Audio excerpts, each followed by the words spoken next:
सूचना केवल हमारे विचार हैं, वित्तीय सलाह नहीं। निर्णय लेने से पहले खुद शोध करें। किसी भी लाभ या हानि के लिए हम उत्तरदायी नहीं हैं। आज हम देख रहे हैं स्टार सीमेंट लिमिटेड के 2024-25 Q3 की consolidated financial performance. Starting with the sales, पिछले क्वार्टर से सेल्स में 12% का इंक्रीज हुआ है, मगर कंपनी ने पिछले साल के मुकाबले 10% का सेल्स इंक्रीज रिपोर्ट किया। Expenses 12.5% quarter on quarter increase हो गए हैं, जो साल भर के 22% के राइज के साथ अलाइन करता है। क्वार्टरली सेल्स के कंपैरिजन में एक्सपेंसेस इंक्रीज होना दिखाता है कंपनी ने एक्सपेंसेस मैनेज करने के लिए स्ट्रगल किया।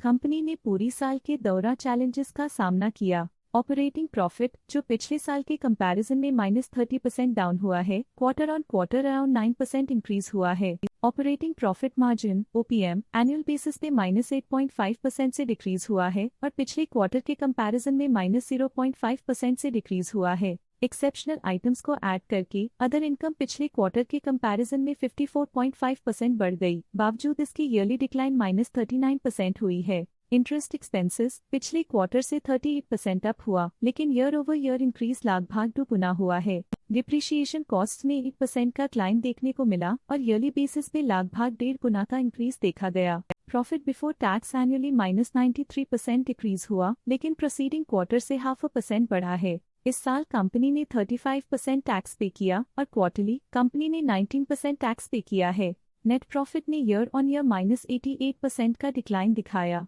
लेकिन लास्ट क्वार्टर से 59.5% का इंक्रीज हुआ है। इस क्वार्टर में कंपनी का परफॉर्मेंस काफी अच्छा रहा। वहीं अगर एनुअल एनालिसिस की बात करें तो साल के दौरान कंपनी का परफॉर्मेंस अच्छा नहीं रहा। नेगेटिव नेट प्रॉफिट का मतलब है कि कंपनी प्रॉफिट के कंपैरिजन में नुकसान उठा रही है। अर्निंग्स पर शेयर (EPS) में ईयरली -88% का डिक्रीज देखा गया, लेकिन क्वार्टरली में 57% की बढ़ोतरी भी नजर आई। इस क्वार्टर में कंपनी का EPS काफी अच्छा रहा।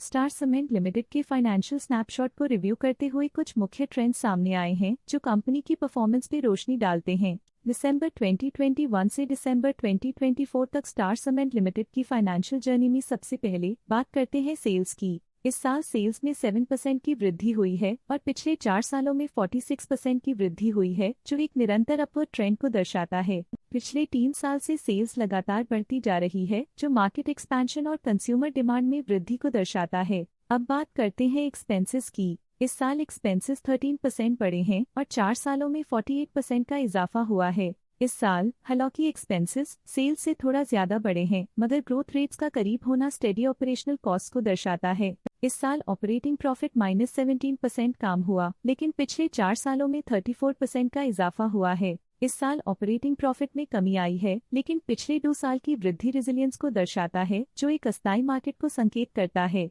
कठिन दौर से गुजरते हुए नेट प्रॉफिट में इस साल -56% की गिरावट आई है, जो पिछले 4 सालों में -44.5% की गिरावट के साथ चुनौती पेश करता है। इस साल नेट प्रॉफिट में आई कमी के बावजूद पिछले सालों में हुई पॉजिटिव वृद्धि एक अस्थायी मार्केट एडजस्टमेंट को दर्शाता है। EPS के लिए रास्ता कठिन रहा है। इस साल EPS -56% डिक्रीज हुआ और पिछले 4 सालों में कुल मिलाकर -44.5% की गिरावट हुई है। चलिए अब बात करते हैं शेयर होल्डिंग पैटर्न की। स्टार सीमेंट की शेयर होल्डिंग रिपोर्ट्स कुछ इस प्रकार की हैं, जो दिसंबर 2024 के 31 तक चलता है।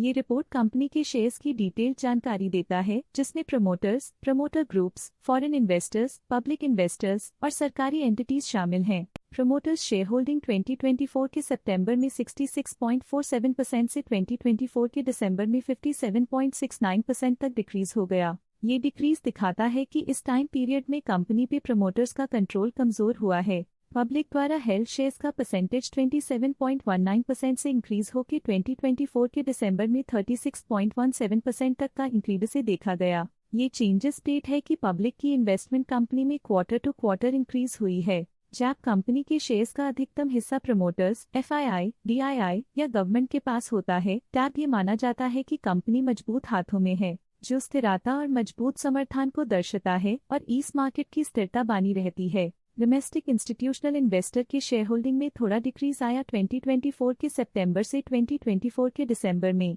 जो दिखाता है कि डोमेस्टिक इंस्टीट्यूशंस ने अपने स्टेक को -0.03 से डिक्रीज किया है। फॉरेन इंस्टीट्यूशनल इन्वेस्टर्स के शेयर होल्डिंग में थोड़ा डिक्रीज आया 2024 के सितंबर से 2024 के दिसंबर में, जो दिखाता है कि फॉरेन इंस्टीट्यूशंस ने अपने स्टेक को क्वार्टर टू क्वार्टर -0.17 से डिक्रीज किया है, जिसे पता चलता है कि उन्होंने अपनी इन्वेस्टमेंट्स को पुल बैक किया है।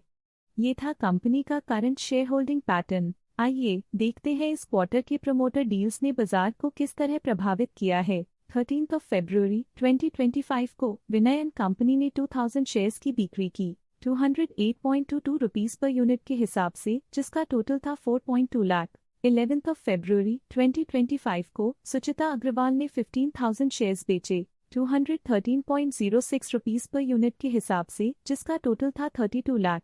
3 जनवरी 2025 को लक्ष्मी चमरिया ने 50,000 शेयर्स बेचे 231.92 रुपीस पर यूनिट के हिसाब से, जिसका टोटल था 1.2 करोड़। 31 दिसंबर 2024 को गौरी शंकर कैलाश प्रसाद होफ ने 1.2 लाख शेयर्स एग्जिट कर लिए 234.34 रुपीस पर यूनिट के हिसाब से, जिसका टोटल था 2.7 करोड़। 31 दिसंबर 2024 को राजेंद्र उद्योग होफ ने 11.9 लाख शेयर्स बेचे 229.83 रुपीस पर यूनिट के हिसाब से, जिसका टोटल था 27.3 करोड़। 31 दिसंबर 2024 को राजेंद्र उद्योग होफ ने 3 लाख शेयर्स एग्जिट कर लिए 225 रुपीस पर यूनिट के हिसाब से, जिसका टोटल था 6.8 करोड़।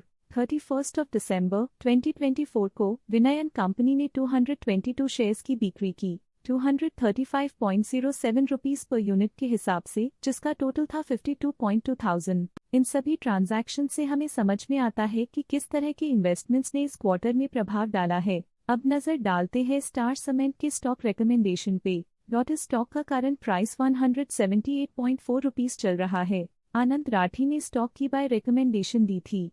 उन्होंने स्टॉक का टारगेट प्राइस 270 का अनुमान लगाया था। रिकमेंडेशन के समय स्टॉक का प्राइस 213.3 चल रहा था, जो करंट प्राइस से 33.2% अप है। ICICI सिक्योरिटीज ने स्टॉक की बाय रिकमेंडेशन दी थी।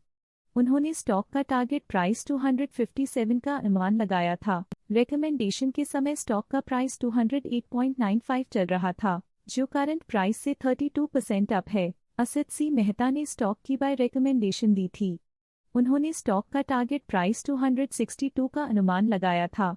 रिकमेंडेशन के समय स्टॉक का प्राइस 220.25 चल रहा था, जो करंट प्राइस से 33.9% अप है। आज के लिए फाइनेंशियल सेक्टर में इतना ही। देखने के लिए धन्यवाद। स्टॉक लेटेस्ट न्यूज अपडेट के लिए चैनल को सब्सक्राइब करें और वीडियो को लाइक एंड शेयर करें।